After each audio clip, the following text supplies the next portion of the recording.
Well, folks, it's time to kick it old school. Yeah.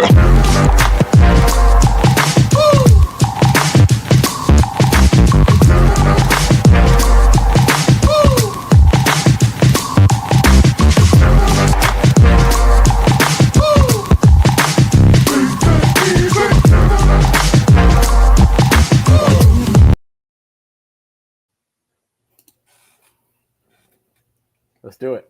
What's up, Raj? How are you doing tonight, sir? Welcome I'm into the good. Herb and Rodg podcast.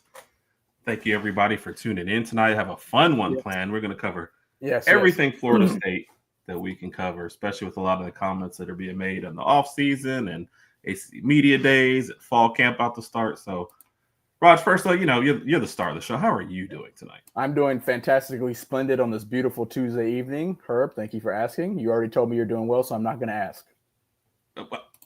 Rude, but that's fine. We're going to flip it around so everybody can read my stuff. So please hit that like and subscribe. We are on our way to 400.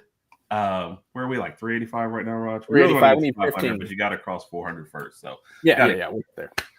Raj, I said you're the star of the show, but you're really not. Somebody weird. else a little bit more important than you tonight. No offense. All right. Our guest for the night, Raj, Coach Norvell, has to check in with him after every loss. Okay. And to see if he's going to be kept at the end of the season. Okay. We brought him on to talk Florida State, but he's actually a recruiting guru, and we follow Hayes Fawcett. Hayes Fawcett follows him. Yeah. Gotcha. That's where he gets a lot of his news from. So. Okay. And this gentleman, Raj, he's faster than DJ Lagway, throws the ball farther than Thomas Castellanos, and he's overall just cooler than Carson Beck. I don't know. You could. That's a lot, man, for one person. Yeah. Wow. From Locked On Seminoles. How are you doing tonight, Brian? Wow, Brian, you must be a cool, fast person, man. What's going on? You haven't seen me throw lately. I know that much. My days of throwing the football have concluded. I understand. So the other two might be true, though?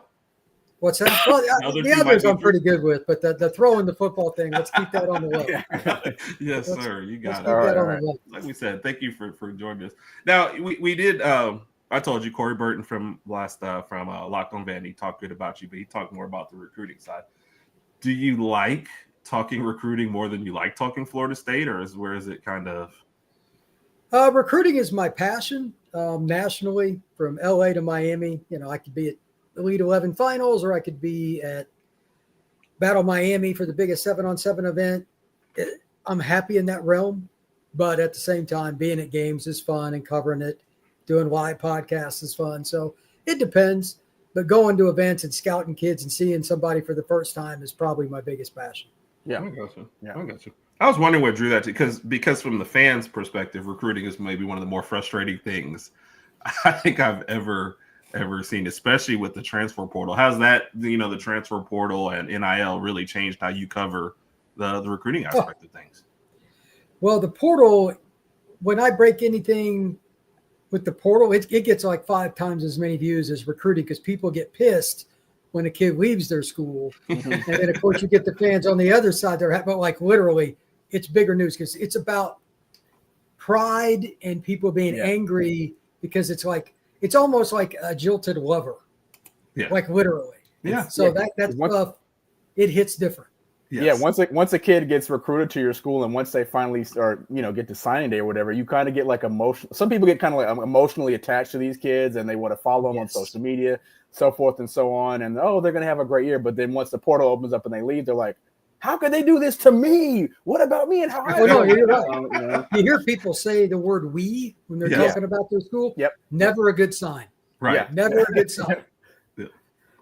Let's say hello to a couple of people. Happy birthday to Denver Murray. What's up? Thank you for joining in tonight. Jay Bake is here to stir up trouble. Jay Bake, happy to see you, man. Thank you for joining us. We appreciate you. Cat Pool, what's up? Roll Tide, Alabama legend there. Carol, what's up? Georgia Bulldog fan in the house. Yep. So, Carol, thank you for joining us. Cat, same. Eric D, what's Eric up? D, what's going on, man? Alex Water. We'll stop there for a minute, start getting into it. All right, so we wanted to start off talking about ACC Media Days, even though I know this was a week ago.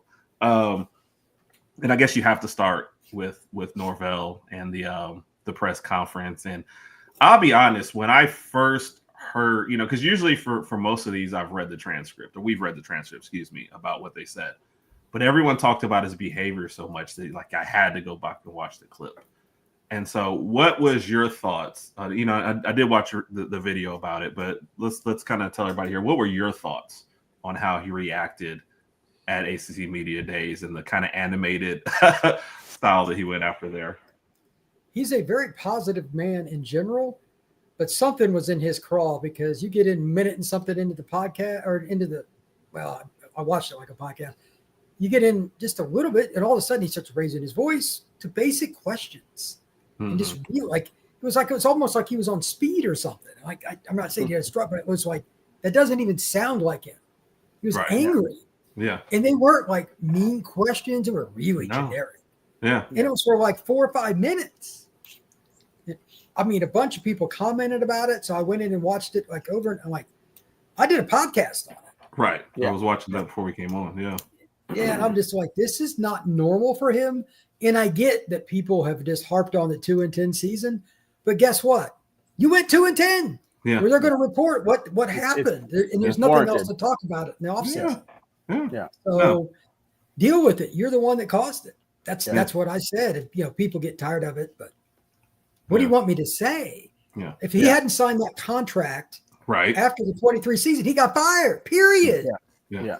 So, and by the way, he's still owed about $50 million to give or take. Yeah, I saw that, like probably not getting fired 54, after this year. Yeah, he's probably not. So, it's a weird situation. They're kind of stuck with him. But I thought he was totally different today at their media day, and he seemed like himself again.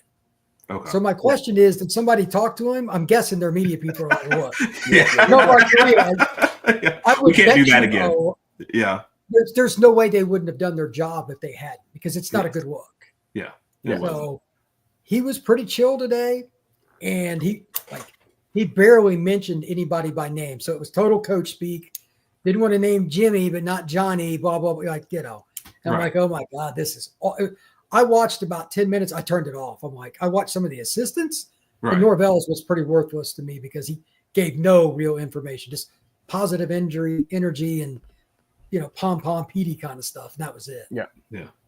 The biggest thing you said in there too, I didn't feel like any of the questions were crazy. I felt like it was all just cookie cutter normal stuff. And he was just, and I understand you're coming off a 2-10 season, but like you said, you signed a contract and you're a coach. Like these are all expected things. Yeah. All those great interviews you had after the undefeated season, like it's gonna flip. And that's to me complete opposite part of the whole game. Yeah. So I thought it was interesting. But you did mention was there anything else from his opening comments in there and from the press conference you take besides the demeanor? I don't know, that maybe gives Florida State either hope for this next year or just anything else you wanted to say before we move on to the next player? Most of it was what I'd already heard. The best information that we get in media has zero to do with press conferences. That's reality. Fans don't want to hear that. It's all backdoor stuff, which most we can't report. But it does lead us to like where you ask questions, what you look into. And some of the things that I had heard he brought up, talking about the energy was a little bit different with some of the workouts. Daryl Jackson, who's probably their best player, he's just incredibly freaky, 6'6", 340, going to play nose guard. He can play anywhere. Right. That was their leader, and I'd heard some of that stuff. That was good, but otherwise, really, there wasn't anything earth-shattering. Yeah. So it's just I need to see something in game one against Alabama, win or lose, and I expect it to be the latter, but they need to show something before anybody cares what Norvell says in front of a microphone now, because they won 2 games last year. Right. Yeah. Right. No, like you said, it's fair. I mean, that's like Alabama fans. We'd be after our coach, after 2. Like it happens everywhere. So it's to be expected in this game. You mentioned Daryl Jackson. He was at media days. Actually, declared for the draft, came back to school, was asked about that. I think he may have given some of the short, and there's like one in every group. I think as we've gone along with the media days, he seems just kind of like, look, I really want to get back to playing. Am I reading that wrong? Because I'm more transcript than reading his answers, but it seemed like he was just kind of like a little more business, I guess, than anything else. I was told that he was the guy, for whatever this is worth, because it's polar opposite of his effort. If you go watch like the Georgia Tech game, some of these, like there were plays he just quit last year. Okay. Yeah. You watch that North Carolina game, especially the Notre Dame game. Well, my dead grandmother could have made more tackles. Some of those plays. Yeah. But this spring, like they said, outside screen, he would run it down. He's 340. I mean, he is massive. Right. He would run down guys. So that speaks to his athleticism, but this is practice, to quote Allen Iverson. Right. And he went out of his way to set the example. Yeah. Guys like him don't normally do that. Yeah. Because God gifted him a little differently. Like his right arm weighs more than some people. So he's a big human being, but he's athletically gifted in ways that like even some of the rarer Alabama guys are. But now we're hearing that he's actually putting in the effort. The end of the summer, they do what they call break the rock, like it ends the summer workouts. They voted for Darryl to do it. That's a really good sign. When your most talented guy is your hardest worker, it usually works out well for that unit. Right. So last year he was like lead by example. He was the opposite. Yeah. He was their most talented guy, and he was the loafer. Yeah. Now there are a bunch of guys loafing, but he was one of, and I was like watching him, and I'm like, "What are you doing?" He was, it just nowhere near full effort. But everything I've been told is that's flipped, and that the defense is different. And Tony White, who they brought in from Nebraska, is the real deal. Right. People in Tallahassee should get to know him quickly because he will not be in Tallahassee long. He'll be a head coach pretty soon. Okay. I like that. And Darryl did mention, I guess, in his thing that he does want to take on more of a leadership role. So were you surprised that he had declared for the draft even briefly? No, I think he'd already declared for the draft and just hadn't said so publicly before last season. I got Where was he mocked to go? What round? Before last season, there was talk that he could possibly go first or second round because his hand size and his length and stuff will be in the 90 percentile. Okay. And he can play nose, he can play 3-tech. Like he's the rare he's a guy Belichick, if he was still in the NFL, would be all over because he can play nose in the 3-man line. You know how rare those guys are because that's what Saban recruited. Right. There aren't many of them. So yeah, he's a dude, but he's got to show the effort because again, the God-given ability is through the roof. And they got a lot of size on the D line. They got a kid that transferred in, Jason Jenkins from Tennessee, 6'6", 275. They think he can play anywhere from nose to that stand-up jack position. I need to see that, but they think that he could be a guy too. So they've got players up front, but Darryl is the leader. And if he plays well, I think it can kind of elevate other guys because he's going to eat up double teams. I don't think he'll put up a lot of stats, but everybody else goes free. Right. And that's half their job anyway, right? So you're not always going to be a stat monster, but you're going to fill it up. So the one I had trouble tracking down Richie Leonard's offensive lineman, his transcript. Was there anything notable from him at media days, or is there anything that you just kind of want to talk about with him and why he was selected to go with the coach there? Well, he's an interesting situation. He played at Florida, transferred to FSU last year. He got injured in, I believe it was game 4, and then he redshirted the rest of the year. Okay. So it's kind of wild. I don't know how many teams are like this, even in today's era. But Florida State will start 5 offensive linemen that are all transfers this year. That is not normally the road you want to go. Right. But he was the one holdover. He could have left. He could have went somewhere else. And he's allegedly been a little bit of a leader for them in some sense, even though he got banged up. And they respected that. And they wanted somebody that was from last year's team on the offensive line to do it. They're trying to gel up front. But the other 4 linemen they brought in are all multi-year starters. Pettibone, the kid from Wake Forest, is probably their biggest key. He's the alpha of the group. He's got a chance to get paid.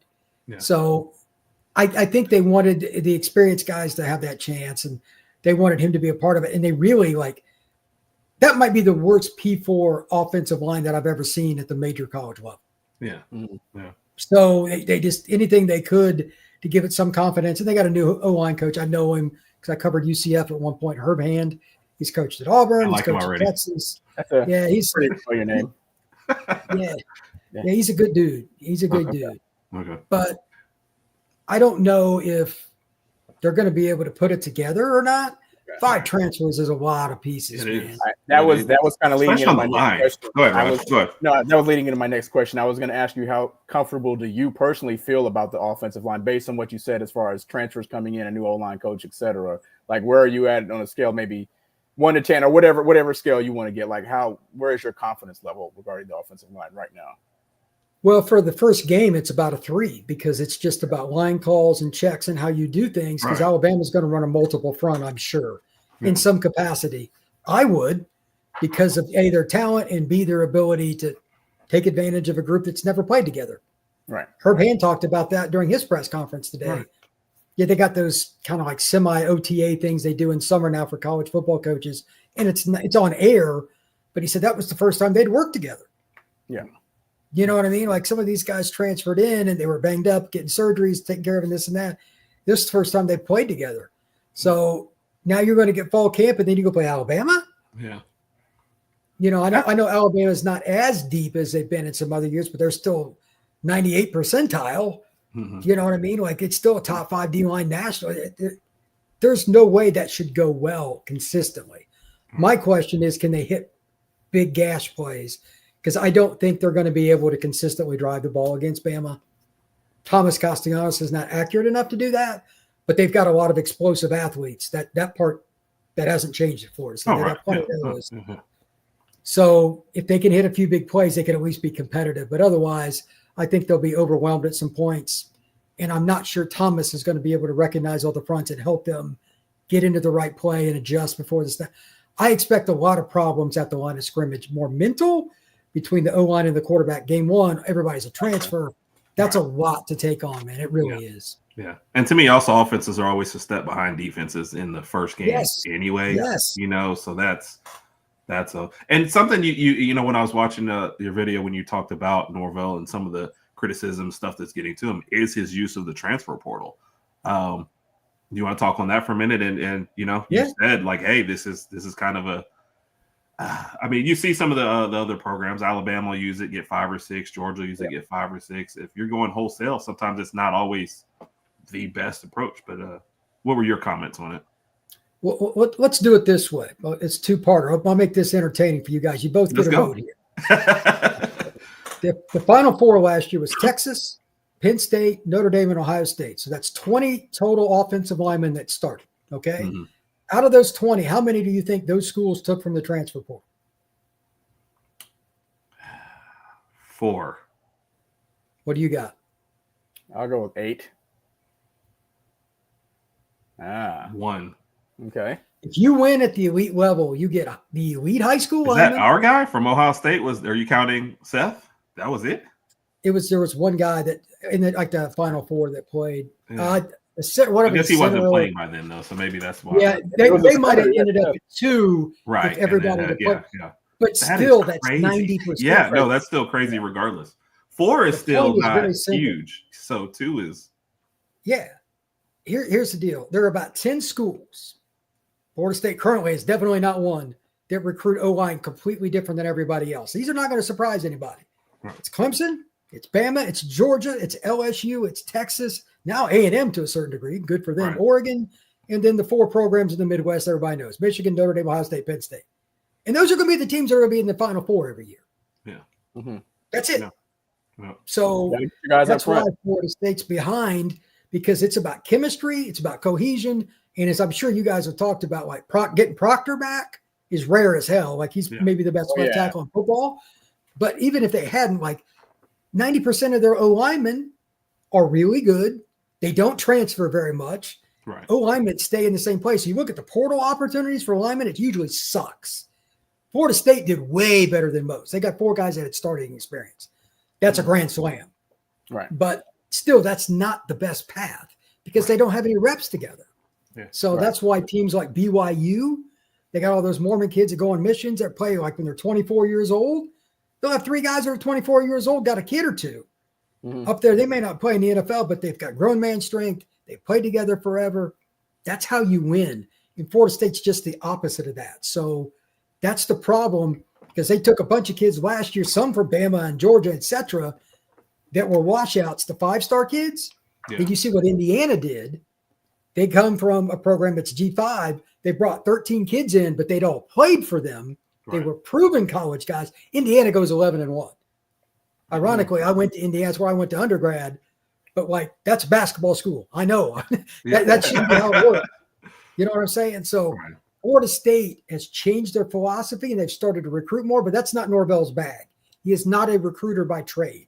Right. Eventually, you have to recruit at an elite level out of high school. Yeah. Period. Facts. So they can make the playoff once every 5 years, kind of doing it this way. You're not going nowhere. You're not winning no national titles with 4 and 5 guys from the portal on your O-line. It's not happening. Yeah.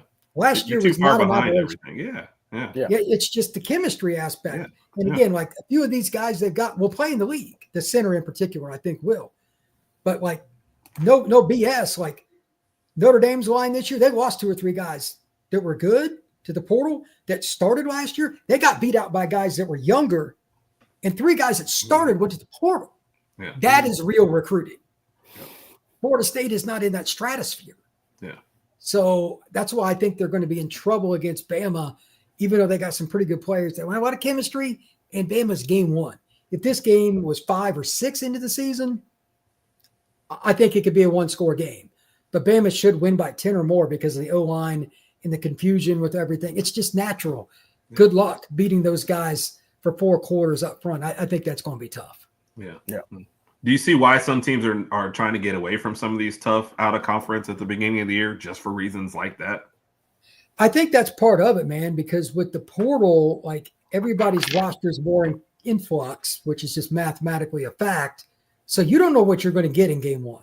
Yeah. And fans don't like what we're talking about right now is very complex stuff. And a lot of them probably don't care to hear it, especially if they're donating and spending a lot of money on these seat licenses and stuff to go to games. I want to win right out the gate. Like I want my offense scored 40.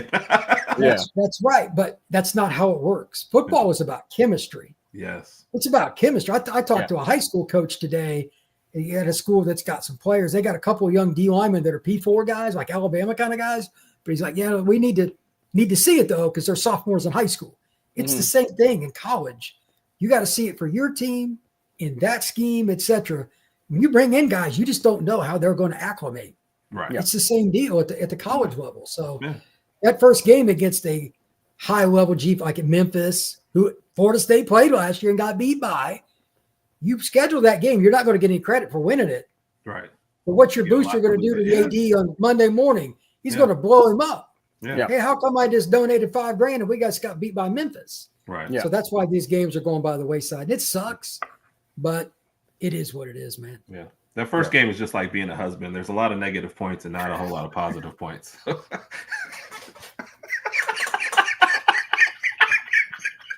I ain't married, but I ain't going to say nothing. Oh, let's say hello. Oh yeah, we'll have to cut that one out and send to our wives. So your wife. I didn't say that. Saw Randy in the chat. What's up, Randy? Jeff's over there. Sorry, I've been slacking on my. Thank you for joining us. Today. Saw the Wrestling Divas podcast, LA in the house too as well. Randy said it, like I said, Georgia podcast that we follow. He's on tomorrow night, 6 p.m. Central. So they're replacing 4 of their 5, but all of their guys are recruits that were already on the team. They've just been waiting their turn. So Georgia got no problems up front, man, talent-wise. If they don't get it done, that's something went wrong. It ain't a talent problem. So, and I do see a couple questions that have come up. We've started them, so we'll save them either for that segment or for at the end. So keep those coming too as well. So appreciate everybody. All right, so we got to jump into the one of the Bama guy, former Bama guys that went with you. We always talk about Earl Little Jr. because the coaching staff reportedly actually asked him to stay at Bama before he left. So kudos to him for getting a starting spot and heading to media days. Did you want to speak on him a little bit and kind of his progress? He's going to be the guy probably at nickel from what Coach White says. Like I listened to some of the player pods, but I want to hear the coordinators and the coaches because those are the guys that are making the decision who's playing. And Earl was one of the first dudes that was brought up, period. Tony White is no nonsense. Here's the answer. Here's the player. Here's what he's going to do. He's a media member's dream. Right. Once he becomes a head coach, I'm sure he'll go the way of Mike Norvell and everybody else, not tell me anything. But for now, he was very complimentary, and he said he's an NFL traits guy.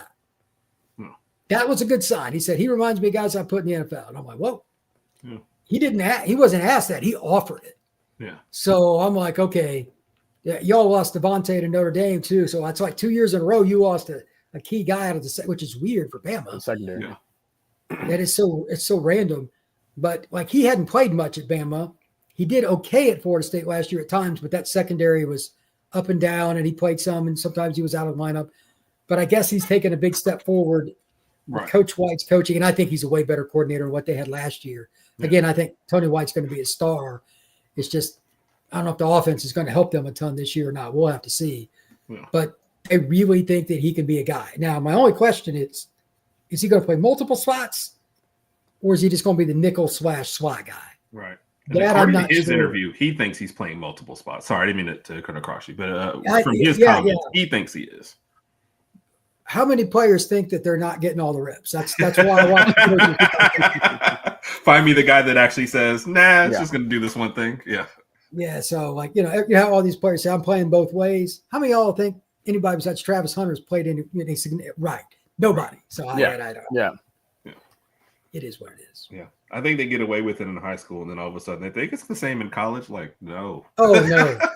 Oh, no. Yeah. No. And then the other the one that I saw getting into the starting lineup, and you had kind of more detail. What do you expect from Rodg Williams this year? We were sad to see Earl Little Jr., but I was missing Rodg Williams too. Just seeing his speed when he was at Bama, and little strong guy, really, really fast, had some very, very evasive too. Sad to see him go, but sorry to interrupt you, Herb. Yeah. Well, the fans like to hear you more anyway, Rodg. Nah. Rodell coming out of spring was the guy, but then they got Gavin Sawchuk from Oklahoma too. So I think it's kind of one of those deals. They got a bunch of backs. Sam Singleton, they got Cam Davis, they got the big time recruit out of Lee County High School in Georgia. Like, running back is the least of their concerns. Mm-hmm. My guess is whoever does the little things. Gus is old school. He's a good guy, but he's old school. Like, if you can't pass protect, you're sitting next to Gus on the bench. Right. It's going to be real basic stuff. Yeah. They're loaded at running back, though. I'm not sure any one guy will be the dude. Like, forget his name, but the guy at UCF last year for Gus had 22 touchdowns and like 1,600 yards. Mm-hmm. Like, or whatever. Like, it was ridiculous. It ain't going to be like that because Florida State's running back room is pretty good. Yeah. But Rodell's got a chance to be the main guy. So he was out of spring. Mm-hmm. Like picking out a random depth chart that I've just kind of been using to follow the players, and they've got Rodell, Cam Davis, Sawchuk, as you just mentioned, Singleton, and then Jalen Lucas in that order. Do you think it's going to do you think it's more fluid than that?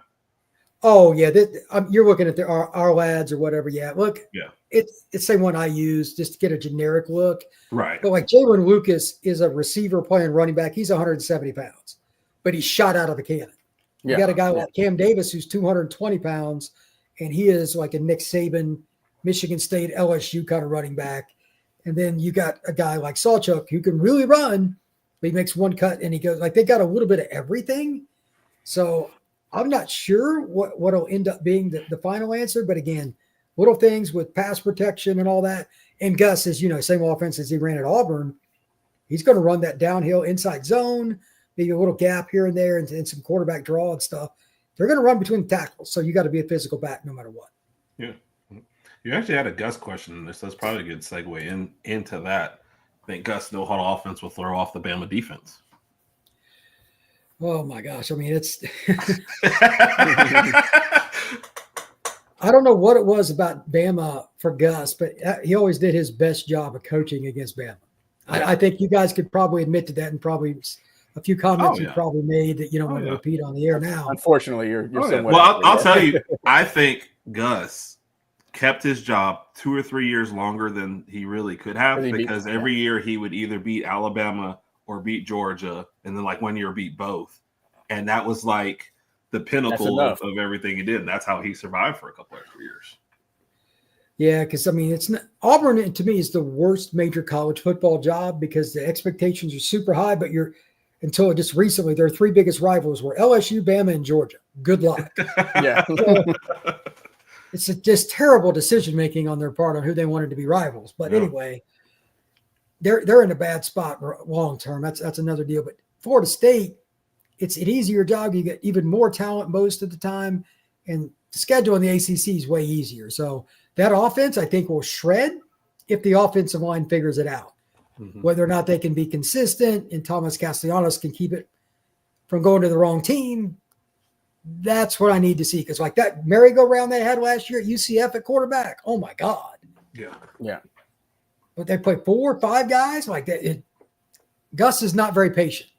Yeah. So I would like to see what they could come up with if they can figure it out at quarterback, because they got good skill talent. Deuce Robinson's an NFL player at receiver, etc. But I'm worried about the quarterback situation if it doesn't start good. And playing Bama doesn't help that situation, in my opinion. Definitely. It's like you should be great on the curve, I guess, to start. But Rodg, this is a shot just for you, by the way. Shout out to Bo. Thank you for joining us. We appreciate you. Yeah. If you mention somebody by name, we put you on there for sure. Go ahead, Rodg. No, Brian, you just mentioned Castellanos and, how efficient and how effective he's going to have to play this year to maintain his job. With that being said, who is number 2? If he messes up, who do you think you see filling in that number 2 spot at QB? Well, to put it to you like this, Roger, if you've got eligibility left. Okay, yeah. Look, I am not in a position to be honest and be nice right now. Those two things do not coincide, because I am not a Brock Glenn guy and he is the backup. Right. He can run a little RPO and stuff, but he doesn't fit Gus's offense in the sense that I think. Gotcha. On top of that, the guy that does is a true freshman, Kevin Sperry. He's a dude. Athletically, like he can do all that stuff. But how many freshmen do you know you want to hand the ball to? And then on top of it being a heavy RPO game where he's making decisions. Yeah. If Thomas Castellanos gets hurt, Rodg, we're getting you on the horn. Hey, first thing we got to do is we got to talk NIL. That's it. We gotta You're ready already for that. Hey, man. Times are different now. We got a family to feed. We got to talk NIL money. We got to see what type of sponsorships. This is why some of my friends in the coaching profession have retired, right? Yes. Rodg went into the transfer portal from the show for an episode. So you got to watch that one. The name has been brought up, though. It's kind of what everybody's wants to hear. So let's go back to the original comments. Saban's not coming through that door. What were your original thoughts when that came up? I had a conversation with him when he was in high school at Ware County, and he's a showstopper athletically. Like Clemson, Florida State had said, like, recruit him at DB running back, and he wanted to play quarterback. And he said, I think I'm going to play next year because I think I just have too much talent for them not to play me at UCF. And I'm thinking to myself, no way in the world they're going to play you because you're not ready with the decision. I didn't tell him that, but he's always just been super confident like that. And I wasn't surprised. Now, my first thought was that is dumb bulletin board material for Alabama, but it is who he is. He doesn't say it to be. He's always been that way. Right. He does not care what you think. Some guys are just that way, and it can work out. But in today's society where everybody is super thin-skinned, is it the best decision? No. He wasn't taking shots at Alabama, but the whole comment about Saban was funny because the guy that's the head coach, pretty good too. So whatever. And the comment that bothered me is him just saying, like, I don't think they can stop me. It's about a team. Right. Yeah. When he used me, that was the one that I didn't like. Yeah. Football is the ultimate team game. Stetson Bennett is never going to be the starter for the Raiders or the Colts or something. He got himself into a situation by going through the system. And I know Georgia had a ton of talent, but winning titles because of the guys they had around. Like that's how you do it. So that was the only comment that he made specific to that really bothered me. The Saban's not coming through this door. It's just like a fun habit. I'm going to do what I want comment. But the me perspective, I didn't like that very much. Yeah. And then piggybacking on that, like he basically said the same thing about his time at Boston College too, I guess, as well with that, and kind of started a little more work with him and Bill O'Brien. Bill O'Brien, based on the people I know, is not the most fun to be around. And I'm just going to let it ride at that. Yeah. We had our experiences. Yes. You're not going to hear any kind words from Alabama fans on it. So he's a really good coach, but yet he's at Boston College. What does that tell you? Yeah. Yep. I agree. And Tyson had and I guess what you're saying with Castellanos, he's actually that confident. None of it is any extra added. I mean, the comment about Saban, I think, is an entertainment. That sounded like that was pre-planned. Like if he got that one off the cuff, kudos, but I don't buy that. Right. I think that was pre-planned. The comment about himself is just something that he says. Like I've known him to say that since high school, and he was at Ware County in Georgia. So that's nothing unusual. Mm-hmm. The only comment that really matters from him is what he says after the game because of what the scoreboard says. Right. If they're at least close, nobody can say anything to him. Right. If they get their behinds beat, that will be a very interesting situation. Yeah. And that's what I think our biggest points on here has been. You're putting such a bullseye on your back as the quarterback in the first game. That's wild. Rodg, did you have another question you were about to? No. I'm just if you're Thomas Castellanos, you don't want to experience a drubbing in game one after making these comments in the summer. So you want to just go ahead and to Brian's point, you want to go out and if you lose, you lose. But if it's 65-7 or whatever, what some people might think it might actually work out to, then you're gonna look back in your comments and go, maybe I shouldn't have said it to that extent. But we'll see. That's kind of how I look at it because like you've got one path here. It's linear. Yeah. You guys got to, like if you lose 27-24 to late field goal, nobody's going to say anything to you. Yeah. But outside of something else like that happening, you got to win. Yeah. And this is a team game. He might throw for 300 yards and they could still lose by 2 touchdowns. Right. Like, I just don't understand the logic behind the comment. I really don't. Yeah. Now, given what you said about the depth chart, though, how long is the leash for Castellanos? From here to Jupiter. So it's just whatever you got, huh? Unless he throws like 3 picks in the first half, I just don't see it. Yeah. They don't have a guy that runs the offense the way Gus needs the offense to run, especially game one with an offensive line. I know it's got some talent, but it's being piecemealed together. Maybe their top 3 receivers will be transfers. Landon Thomas is the one guy that they recruited that can be a dude. He's the tight end. He's kind of the X factor. He's an NFL player. Right. Only going to be a sophomore, but like all these guys, none of them play together. Yeah. So you're asking all those guys to figure it out? Like, brother, that's hard. Like, yeah. It's, I think 10 of the 11 starters will have been transfers at some point. Landon Thomas is the only guy that is not a transfer. Wow. Yeah. Whew. I've got it sitting right here. That is, and most of them, I guess, like you said, with the offensive line, and everything, most of them are this past year versus just in the last 2. That is, that's tough. I mean, it's the way of the world now. I get it. It's like a Colorado kind of thing, but like you said, when you kind of jump up in competition, that's a tough way to start. So. Yeah, Colorado's in the Big 12, and they're still, their FanDuel win total is 5.5. Yeah, that tells you everything. Yeah. This is a question for Castellanos. Do you think the fans will turn on him if he loses big in game one? Some of them will. Yeah. Some of the fans, especially some of the old school fans, did not like the comments. Fake. And I get it. Not surprisingly, some of the younger fans, brasher, that aren't as experienced, that haven't had their head handed to them when they've opened their mouth yet in their life, they liked it. Yeah. It just depends on how much your life experiences have showed you that's not the best way. Yeah. It is what it is. Older people know whether it happened to them, one of their friends, etc. It's best sometimes just to smile and walk on. So he didn't though.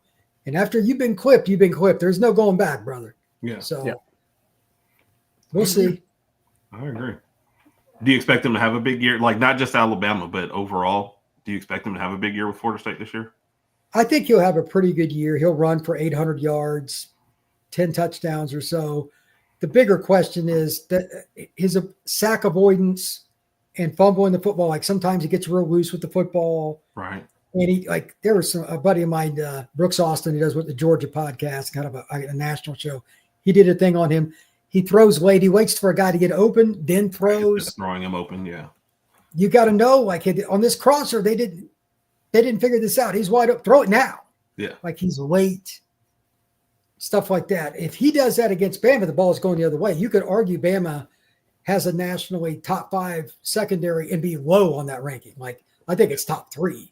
Yeah. So if you're late against Bama, brother, that's going the other direction for 6. Yeah. So I think they'll have a pretty good year overall. But the Bama game's the only one you guys care about. I think he'll be up and down, and he'll have at least 2 turnovers. That's my guess. He'll have like 3 touchdowns, but like 2 turnovers.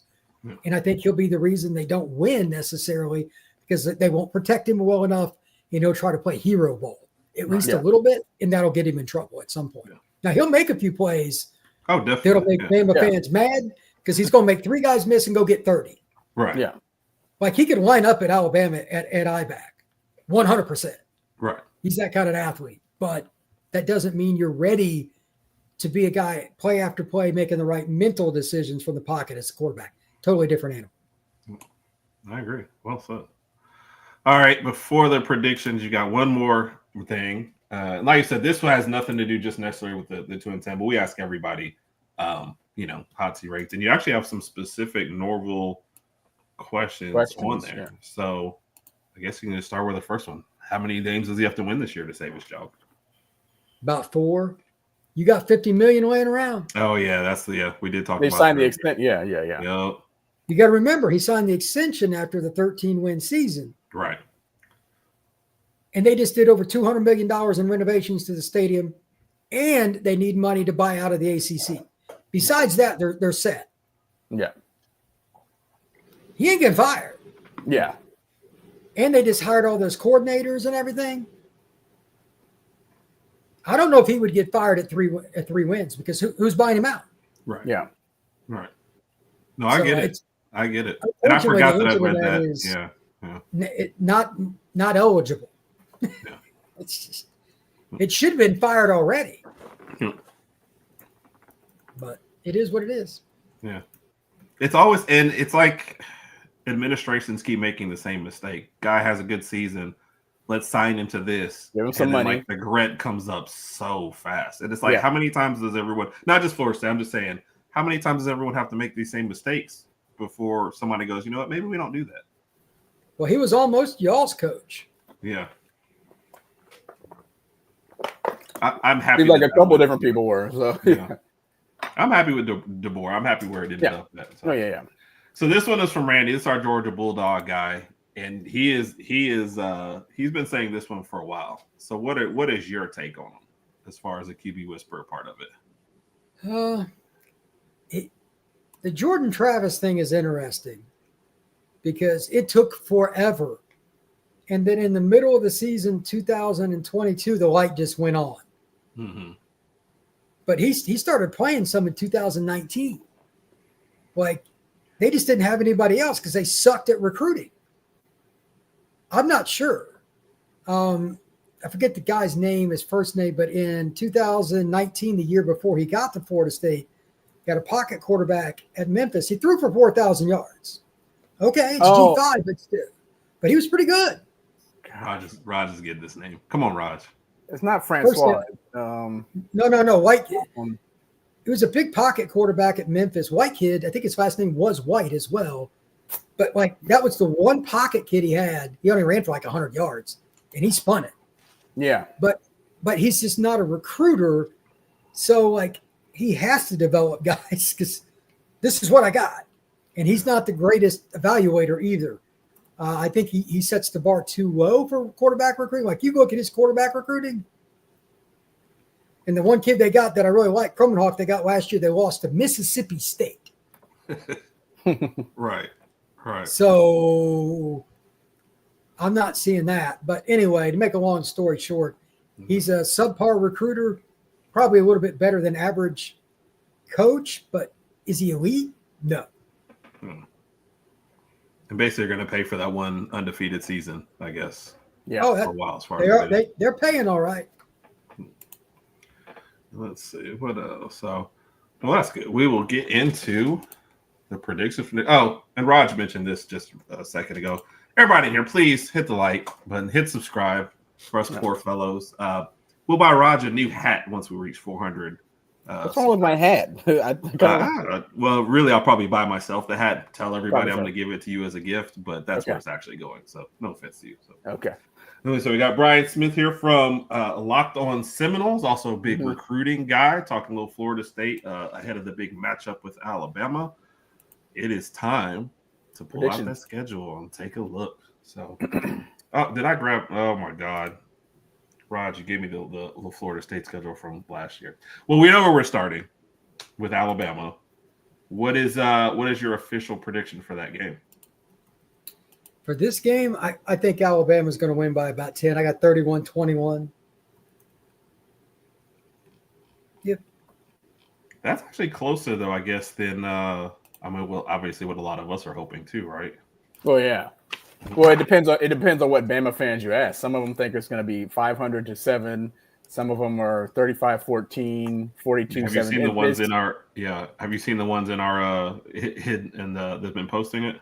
Yeah. I've seen it. How many? I got to ask you guys this: How many Bama friends do you have that cannot pick Alabama to lose a game? Can't do it. A lot. I'm guessing a lot. Yeah. No offense. I don't care what Bama fans normally think because they're completely irrational as a general rule. Yes. Gotcha. Yeah. Like Rodg and I are coming in at 10-2 for the second straight year. It's like if you ask me to pick the two, I'll tell you the most likely games. But I'm not going to say, hey, we're going to lose that game or lose that game. You know what I mean? Remember like, some people saying, tell you.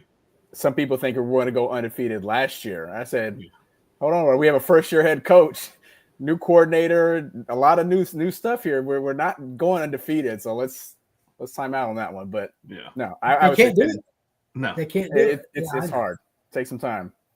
All right, Herb now has the right schedule up. Yeah. So with that being said, Paul, I was too busy listening to stuff before here to actually check my work. So maybe because it's the last one. I blame Rodg for this anyway. So you say you start off 0-1, but then you get at least a couple games there. What are you thinking about at Virginia?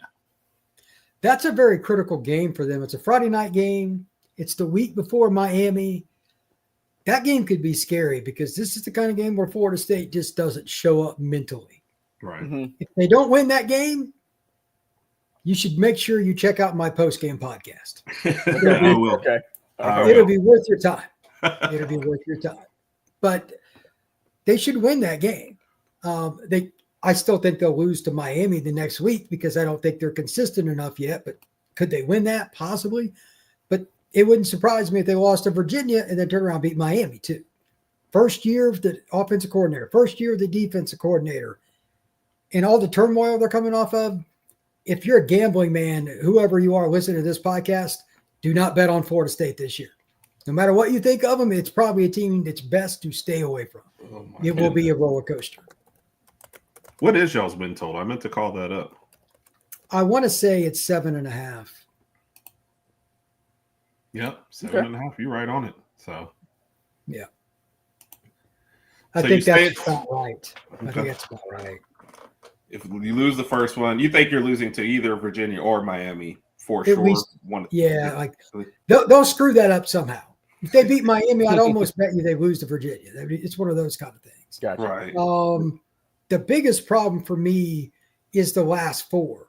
You've got Virginia Tech, who can't play much worse than they did last year, but they got drones back, sandwiched between at NC State, where Florida State never plays well, and at Clemson, where they're going to lose.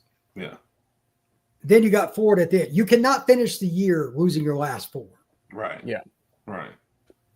That Virginia Tech game is really important. Yeah. Forget the final. Like if you struggle down the stretch that way, you can lose recruits. He's on the hot seat, all that crap. Like, again, make sure you turn into that podcast towards the end of the year because that'll be entertaining if that happens. Like that Gator game. Gotcha. I'm not very shy. So that is my concern. Yeah. They are deeper this year. So right now my record prediction is 7-5, and Florida State fans won't accept that because it's Florida State. I get it. Right. Yeah. But the schedule, even though it's ACC, you got NC State on the road, you got Clemson on the road, you got at Virginia on a Friday night the week before Virginia, you play Alabama out of conference, and you play Florida on the road out of conference. Yeah. It's one of the tougher ACC schedules because they got Bama and Florida. Right. Yep. So, which is a horrible draw, especially if you're kind of fighting for your life as far as that goes. Yeah, they got rid of Notre Dame off the schedule and they added Alabama. So it's like 6 one way, half dozen the other. It's like, it is what it is. No. You do have a Miami question coming out there. So what do you think, Beck and Miami? I would take Miami to win because I think that program's got everything installed pretty much. Their defense isn't great, but Shannon Dawson's a guy I know. I've covered Miami, and he obviously knows how to coach quarterbacks. I think we can figure that out from last year. And they still have a lot of talent. They've got arguably the best right tackle in college football. And Francis Mauigoa, I know that kid. He's 335 pounds of muscle. Mm-hmm. I mean, I know it's at Doak, but I just think that their system and everything, they've got more depth. I like Miami. I think it'll be a pretty close game, but I like Miami. This is a year of flux for Florida State. Mm-hmm. Again, could they win that? Sure. But by that time, this is the other factor that I know nobody wants to hear as a Florida State fan, but I'm just going to say it. Castellanos is going to run around come hell, come high water. Yeah. He's a guy that plays like a running back, but he's your starting quarterback. Yeah. That doesn't bode well for a 200-pound body. So I'm worried about, like, any game he misses, I'm put L. They don't have somebody else ready. Right. Yeah. Like if he misses any of those last 4, that's it. Yeah. Rodg, keep the phone warm, bro. I got you. Hey, man, I'll give you my number after the show, man. Like I said, use the NIL money. Let's go, bro. We got to get you to the airport. Yeah. Rodg, yep. I mean, he's got twins too, so he's going to be asking for a specific number in the NIL money too as well. So. Yeah. Okay, here we go. Yep. All right, let's get up the last couple of questions that people were asking about it. What role the former FSU players played in the offseason to help this team bounce back? Oh, well, I mean, the leadership thing, I've heard some of that, but like this team is really new. They got rid of some guys. Some guys asked for some money. They said, well, have a great time. Like they went out of their way to let guys leave. So part of the leadership was by getting rid of the bad apples. I'm not going to mention names, but one of them's in Baton Rouge, plays defensive end. Okay, there's some other stuff like that. And as far as guys coming back, trying to think like the best example, like Jalen Lucas got hurt early last year. That was tough. He was a transfer from Indiana, and he kind of been one of the guys who was looked at. That's a guy. Landon Thomas, even though he's young, he started towards the end of last year at tight end. That's a guy that's been kind of looked at. As far as the second, Shaheem Brown, the safety, he's a fifth-year senior. He led him in tackles. He'll probably lead him in tackles again this year. That's definitely a leader. And then Daryl Jackson. But it's just the workout stuff. And they've allegedly, I know every team says this, Bama guys probably say it too, hung out more, been more relatable to each other, stuff like that. You know, like you, especially NFL players, there are a lot of guys that don't like each other, but they play next to each other in the field. They work. Right. Doesn't work that way with college kids as much. Right. I get the bonding stuff, but I still need to see how it performs on the field before I give a crap. Yeah. Like you've got to prove it to me. But I've just heard all the cliche stuff. I haven't heard anything specific beyond that. You know, I don't know. Like they didn't have a ton of leadership last year, that's for sure. And most of the roster left. So it's going to be important. I've heard Deuce Robinson, that the transfer from USC was one of them too, but he's only been there since like January. Right. That's tough to do. Yeah. So like, how much is that valued and how much can you put into that? I don't know the answer. I like it. Fair. The question that everybody is always asking, should they jump conference? If so, what conference? And are they going to anyway? Is this inevitable? The answer is yes, they eventually will. It will be the Big Ten more than likely. It won't be the SEC. The Big Ten wants a footprint in the state of Florida for TV rights. Florida State fans and the administration at Florida State in general don't like the ACC. There's bad blood between Florida State and the SEC, I guess, because they didn't want to join way back when Bowden was coach. It's eventually going to be the Big Ten. Just a matter of when, not if. I got you. And here's something that Rodg asked at the beginning that somebody else wants to know. What's in the I did. I was curious. I thought it was like some sort of movie memorabilia or something like that. I didn't know what it was, but Brian answered that question. So, yeah, this is. I used to work for Oakley. These are some rare. Like I've got a whole I could have a house. Yeah, sunglass cases, and I got stuff all over the place. It's just a passion, and they're just rare Oakleys and different things that I have. He said, "Thanks for a good talking point, though." That's what everybody's that's what everybody's curious about. So yeah, I have a bed back here. That's not even the bed you sleep in. It's just a random. It is. This is the guest room. Yeah, I got to work my setup back here. It's just nothing compared to Brian's. Oh, nice. Well, Brian, we appreciate the breakdown, man. A very honest breakdown too. Yes. So thank you very much. Thank you everybody for the questions too as well. Yes. We of course always win with a couple of questions of our own. Rodg, do you want to go first? Yes, I do. All right, Brian. So a couple weeks ago, I think it was a couple weeks ago, earlier this month, we found out that to start off the 2026 season, Western Michigan and Michigan, instead of just playing each other in Michigan, they're going to go overseas and play each other in Frankfurt, Germany to start off the season. Where Rodg was born. That's actually where I was born at. Yes, it is true. We're military brats, so we bounce around a lot. With that being said, even though there's only a month left until we play you guys, let's just say something happened on our schedule and they have to relocate the Florida State-Bama game overseas. With that being said, where would you like to see Florida State play Bama overseas? Nowhere with the way world politics are. Sure as hell ain't anywhere in England. I can tell you that.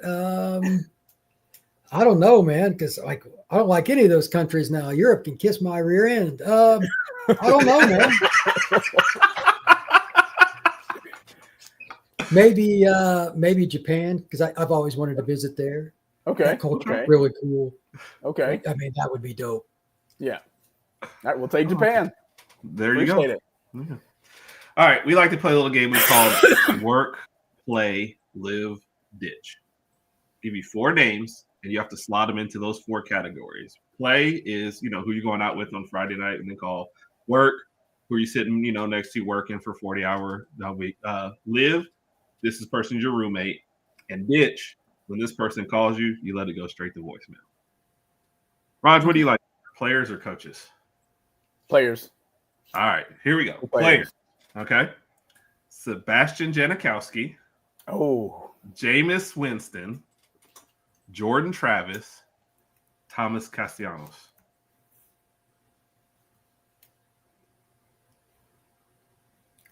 Wow.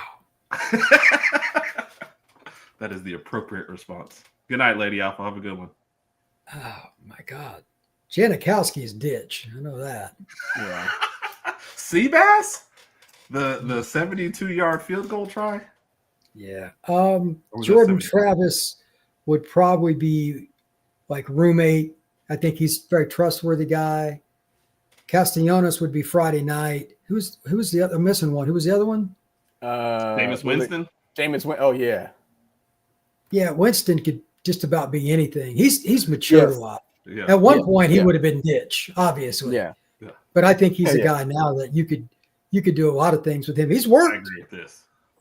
I agree with this. I think you could slot him into any of the categories now. And congrats to him because he's matured so much. Yeah. So Yeah. All right. Last question. And I feel like I know where this one is going. But Alabama versus Florida State national championship game. You have tickets and you are at the 50-yard line. All right. And you have to cover the game. So you have to be there. You cannot get out of there. But unfortunately for you, you have to sit next to a Bama fan for the whole game. Okay? I'm going to give you a list, and you have to pick one of these Bama fans. All right? Herb or Rodg? Oh, wow. I like when they're always waiting for the third name. Like, I know. Well, Rodg is at least willing to be the quarterback for Florida State in waiting, so that's good for him. I don't know which one of you guys is more likely to be the quiet Bama fan would be the answer. Whichever one of you is the quiet. Man, I don't know about that. You're gonna strike out on both of those. I gotta be honest. Herb is probably a little louder than I am, but we both get loud, especially depending on the game. So. Okay, so I would just go upstairs and I'd sit with you guys. That's fine. You have to, so you're not going to take one of us. You got to select one. Well, I can take one of you, but I can just go stand up on the pavilion. I don't have to sit next to you. I mean, you can be down there and see. So which one of us is getting into the game, though? The other one has to stay home. Well, I mean, whoever's the quieter one's the one I want to take, even because in the car, you're probably going to get a pain in my ass too. Oh, I guess we're going to let him escape with that one. Slide out the side door on that one. Yep. Ryan, we appreciate you, man. Thank you so much, Brian. I saw the comment where somebody said you were actually the realest. Where it was, the realest guest that we've had on off season. So kind of a good way to close out. That's what we're looking for. Yeah. So tell everybody where to find you, what you're working on next, where they can check you out at. Yep. I got 2 podcasts. I do obviously Locked On Seminoles, and then the other podcast I do is Locked On the Portal. It covers recruiting, NIL, and transfer portal, both on the Locked On Podcast Network, YouTube, Spotify, Apple, Podbean, wherever you get your pods, available on all platforms. Appreciate you, sir. Awesome. As for us, and J-Bake, I see you over there getting banned by YouTube. As for us, this Saturday, Rodg is flying solo on the After Dark show at 7:30. My wife, p.m. Central Standard Time. All the great brownie points for us married men. Woohoo! Her birthday party is this weekend, so I will be missing the show. We will catch up with you next Tuesday when we figure out what we're doing. Yes. Still up in Everybody have a good night. We appreciate you guys always. Thank you to our guest, Brian. That was Brian. We appreciate you. Appreciate your time too. Appreciate it. So absolutely. Roll Tide, everybody. Roll Tide.